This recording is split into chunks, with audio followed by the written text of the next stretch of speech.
Bismillahirrahmanirrahim. Assalamualaikum warahmatullahi wabarakatuh. Alhamdulillahirabbil alamin wassalatu wassalamu ala asyrafil anbiya'i wal mursalin wa ala alihi wa ashabihi wa man tabi'ahum bi ihsanin ila yaumiddin. Amma ba'd. Mari kita awali majelis ilmu ini dengan baca doa talabul ilmi. Bismillahirrahmanirrahim. Rabbi zidni ilm. Allahumma anfa'ni bima 'allamtani wa 'allimni ma yanfa'uni warzuqni ilman yanfa'uni. Amin. Alhamdulillah, mari kita senantiasa mengucapkan tahmid, kalimat tahmid, ya ucapan rasa syukur kita kepada Allah Subhanahu wa taala, yang mana Allah telah memberikan kepada kita nikmatnya, segala nikmatnya, sehingga kita bisa istiqomah dalam beribadah kepada Allah Subhanahu wa taala. Ini semua berkat nikmat Allah Subhanahu wa taala. Tanpa nikmat Allah, maka amal solih atau amal kebaikan tidak terwujud secara sempurna, bahkan tidak sama sekali. Maka kita bersyukur kita diberi nikmat oleh Allah, kesehatan, kesempatan, dan seterusnya, kita gunakan untuk mengabdikan diri kita kepada Allah Subhanahu wa taala. Baik, insyaallah sekarang hari Jumat subuh ya, kita akan melanjutkan pembahasan tentang Kitabul Kabair ya, tentang dosa-dosa besar yang keempat. Ya, dosa-dosa besar yang keempat ya. Yaitu apa? Tarikus shalah. Dosa besar yang keempat adalah tarikus shalah, yaitu meninggalkan salat. Meninggalkan salat. Otomatis kalau kita melihat judulnya, temanya, Imam Az-Zahabi mengurutkan, yaitu urutan nomor yang keempat, yaitu dengan tarikus shalah, orang yang meninggalkan salat. Kira-kira salat apa? Meninggalkan salat apa? Wajib. Otomatis yang terbesit di otak kita ketika kita membaca, mendengarkan, janganlah meninggalkan salat. Pasti yang dimaksud adalah salat wajib. Bukan yang dimaksud salat sunnah. Apalagi salat malam, apalagi salat rawatib dan seterusnya ya. Tapi yang dimaksud di sini adalah pasti tidak boleh meninggalkan sholat yang wajib. Tidak boleh meninggalkan sholat subuh.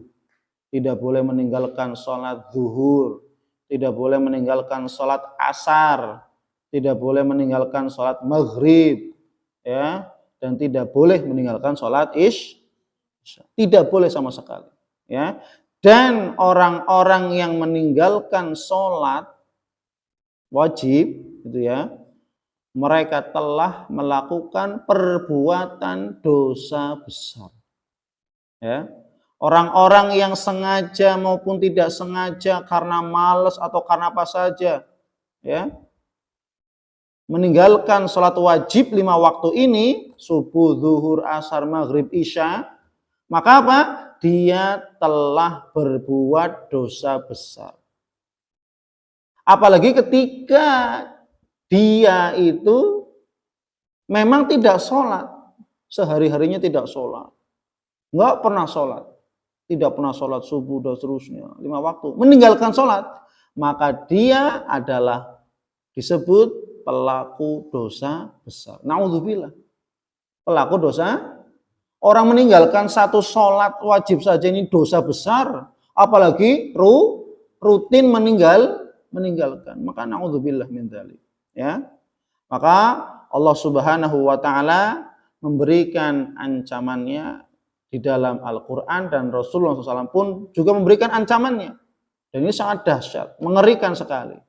Ya, Allah Subhanahu wa taala berfirman dalam Quran surat Maryam ayat 59 sampai 60.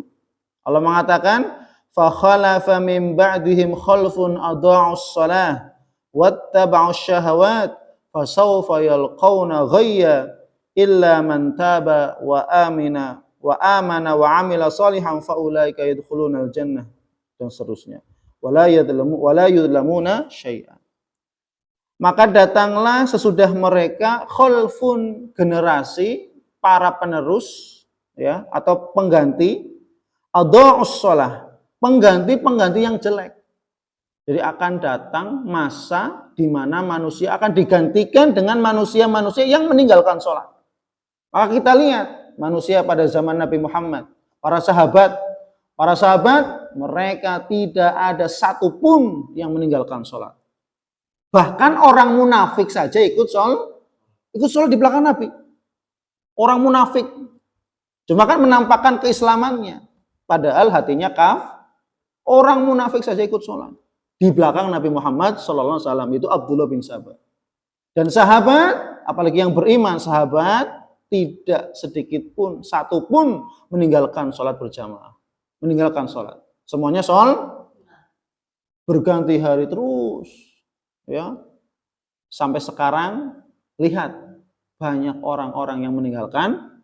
Maka terbukti firman Allah Subhanahu wa taala dalam surat Maryam ini ayat 59 sampai 6, maka datanglah sesudah mereka para pengganti yang buruk jelek. Kok dikatakan buruk? Apa? Adha'us shalah, yang mereka menyia-nyiakan sholat, yang mereka meninggalkan sholat 5 waktu. Wattaba'us syahawat, dan mereka mengikuti hawa nafsu mereka.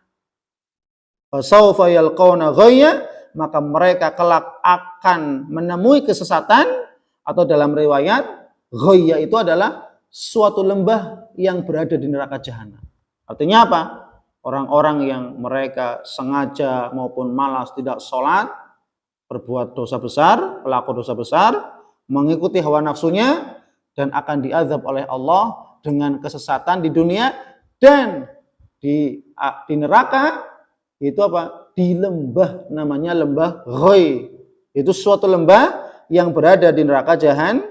Na'udzubillah. Illa man taba wa amana wa amila sholih. Kecuali mereka yang taubat, kemudian memperbaiki taubatnya, sholat dan seterusnya. Maka ini beda lagi. Paham ya? Itu. Kemudian dalil berikutnya adalah Quran surat Al-Ma'un ayat 4 dan 5. Allah Subhanahu wa taala mengancam bagi orang yang sholat. Orang sholat kok diancam?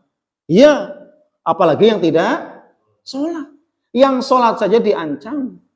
Apalagi yang tidak. Loh, apa itu? Fawailul lil musallin alladzina hum an sholatihim sahun alladzina hum yuraun. Ya, celaka bagi mereka orang-orang yang sholat. Loh, Pak Ustaz, orang sholat saja celaka, apalagi yang enggak lebih celaka dan parah celakanya. Ya, siapa orang yang sholat celaka itu? Alladzina hum an sholatihim sahun, yaitu orang-orang yang lalai dari sholatnya. Dalam tafsir disebutkan orang yang lalai dari sholatnya adalah orang yang mengakhirkan sholatnya keluar dari waktu sholat. Ya, ini ya perhatikan ya. Orang yang lalai dari mengerjakan sholat siapa itu? Orang yang mengakhirkan sholat atau menunda-nunda sholat sampai keluar waktu sholat.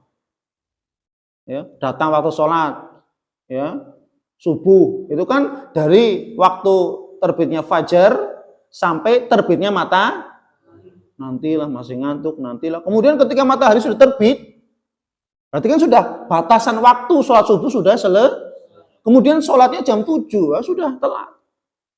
Maka ini pun mendapatkan ancaman itu celah, artinya dosa besar. Dosa besar. Mengakhirkan sholat, menunda-nunda sholat, dan keluar waktu dari waktu sholat, keluar waktu. Maka apa? Ini termasuk dosa besar. Keluar atau mengerjakan sholat di luar waktu sholat, kecuali yang udzur syar'i. Ini kan karena kesengajaan. Kecuali udzur syar'i, karena sakit sehingga dia tidur lelah. Ternyata sudah lewat waktu sholat. Udzur syar'i karena sakit. Lah ini enggak sakit. Tidur ya bisa dibanguni. Karena apa? Malasnya tadi, wattaba'u syahawat tadi, mengikuti hawa yang ngantuk lah, ya sibuk kerja, ya sibuk dagang. Padahal apa? Perintah Allah harus didahulukan dari segala perintah. Ya, maka apa? Celaka bagi mereka orang-orang sholat apa? Yang mereka lalai dari sholatnya, yaitu apa? Yang mereka mengerjakan sholat di luar waktu sholat dengan cara apa? Mengakhirkan dan menunda-nunda sholat karena urusan dunia. Karena sibuk kerja, nanti sholatnya. Sampai keluar waktu sholat. Ini termasuk dosa besar.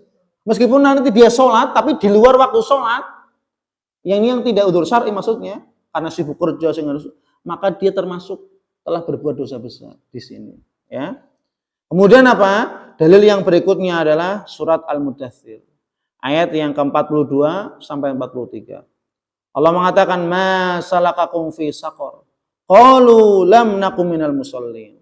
Apa yang menyebabkan kamu masuk ke dalam neraka sakor, kata Allah. Ya, atau kata orang penghuni surga, ya. Karena penghuni surga dan penghuni neraka besok akan bisa berinteraksi, berkomunikasi, ya. Penghuni surga bertanya, ya, kepada penghuni neraka, "Ma salakakum fi saqar?" Apa yang menyebabkan kamu masuk ke dalam neraka sakor? Ditanya oleh penghuni surga. Maka penghuni neraka menjawab, qalu lam nakum minal musallin. Saya sewaktu di dunia tidak pernah sholat. Tidak pernah sholat.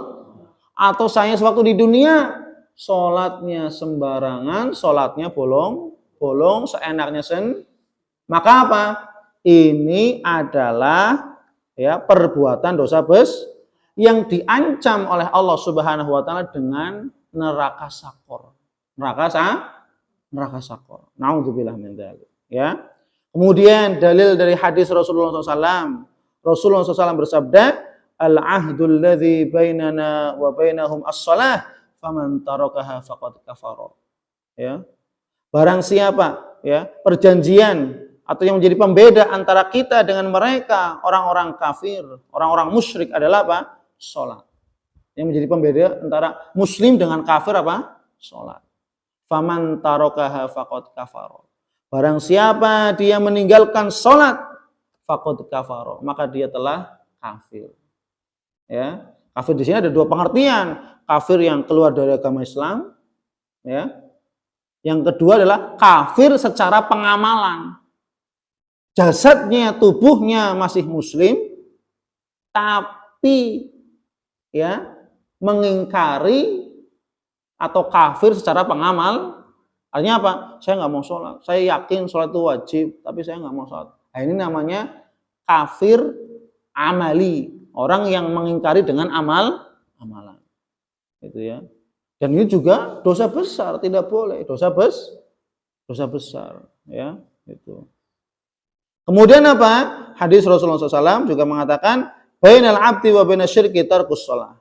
Ya, antara hamba yang muslim, yang beriman, dan kemusyrikan, hamba yang tidak taat atau orang musyrik, pembedanya tadi sama, adalah apa?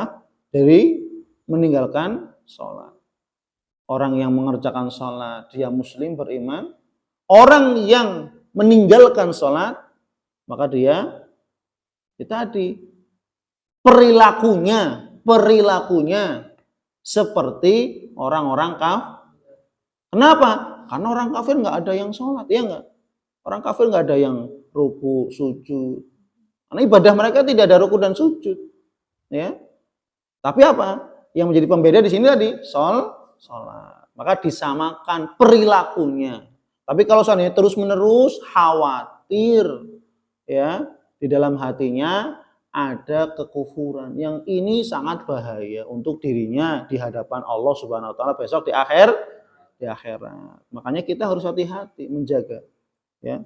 Kemudian apa? Sabda Rasulullah SAW, ya, man tarakas shalah muta'ammidan faqad bari'at minhu dhimmatullah. Barang siapa yang dia meninggalkan sholat secara sengaja, ya, meninggalkan sholat, faqad bari'at minhu dhimmatullah, maka sesungguhnya jaminan Allah Subhanahu wa taala terlepas dari dirinya. Maka orang yang menjaga sholat istiqomah, dia akan mendapatkan jaminan Allah, jaminan keselamatan dunia akhirat, jaminan rezeki oleh Allah, jaminan kemudahan, dimudahkan janjinya, dimudahkan urusannya oleh Allah. Ini jaminan untuk Allah. Rizkinya dicukupi, jaminan. Tapi siapa saja yang meninggalkan sholat, terlepas jaminan tadi. Keselamatannya tidak ada, nggak ada jaminan. Bagi siapa? Bagi mereka orang yang meninggalkan sholat. Tapi bagi orang yang istiqomah dalam mengerjakan sholat, mendapatkan jaminan Allah, keselamatan, rezeki dimudahkan, urusannya dan seterusnya. Dan sebaliknya orang yang meninggalkan sholat, terlepas jaminan Allah Subhanahu wa ta'ala. Kemudian ya, sahabat Umar radhiyallahu anhu pun mengatakan, sahabat Umar ya, apa beliau mengatakan? Amma innahu la hadza fil Islam li ahadin adha'as shalah. Ya. Ketahuilah sesungguhnya tidak ada bagian ya, tidak ada bagian dalam Islam bagi diri seorang yang mereka menyia-nyiakan atau meninggalkan sholat. Masya Allah. Kata Umar bin Khattab, nggak ada bagian jatahnya dalam Islam. Kata Umar bagi mereka orang-orang yang meninggalkan sholat. Ya, ini luar biasa. Na'udzubillah min dzalik. Kemudian juga ada perkataan dari sahabat Abu Hurairah radhiyallahu anhu, kana ashabu Muhammadin sallallahu alaihi wasallam la yarawna syai'an minal a'mal tarkuhu kufrun ghairus shalah. Dahulu para sahabat Nabi Muhammad sallallahu alaihi wasallam tidak memandang suatu pun dari amal ibadah dalam Islam ya, yang mana meninggalkannya adalah suatu kekufuran kecuali sholat. Jadi para sahabat melihat kalau orang yang nggak sholat itu dinilai apa? Kufur. Ya, jadi sebagai tolak ukur sholat atau nggak sholat itu dinilai apa? Dia kufur atau ingkar kepada Allah atau tidak.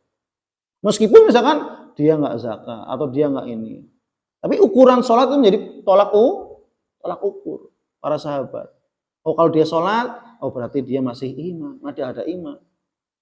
Oh kalau dia nggak sholat, ini menjadi indikasi, menjadi tanda kalau dia akan terjerumus kepada kekafir, yang ini harus kita waspadai semuanya. Janganlah terlena, ya.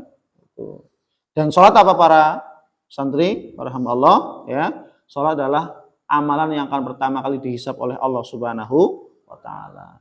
Sebagaimana sabda Rasul, awwalu ma yuhasabu bihil abdu yaumal qiyamah min amalihi sholatuh.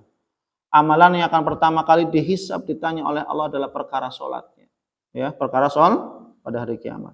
Fa in sholahat qad aflah wa anjah. Barang siapa yang sholatnya bagus, tepat waktu, rukun-rukunnya, syarat-syaratnya dikerjakan, ya. Kemudian faqad aflah wa anjah, maka dia beruntung dan sukses dunia akhirat.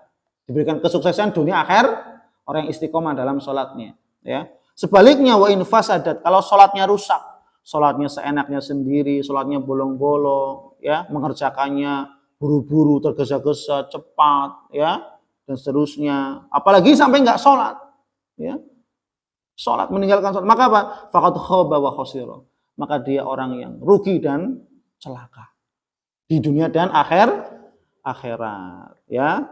Ini ya beberapa dalil ya tentang ya bahaya meninggalkan sholat. Maka ini kita harus waspadai, dan orang yang meninggalkan sholat ya wajib, ini termasuk ya perbuatan dosa besar yang kita harus berlindung darinya. Kita hati-hati, waspadai, dan bagi orang-orang yang demikian hendaknya bertaubat kepada Allah. Karena saya Allah Subhanahu wa ta'ala itu maha pengampun, dan mari kita hiasi hidup kita dengan ibadah kepada Allah Subhanahu wa ta'ala. Ya, semoga menjadi ilmu yang bermanfaat. Wallahu a'lam bishawab. Subhanakallahumma wa bihamdik asyhadu an la ilaha illa anta astaghfiruka wa atubu ilaik. Assalamualaikum warahmatullahi wabarakatuh.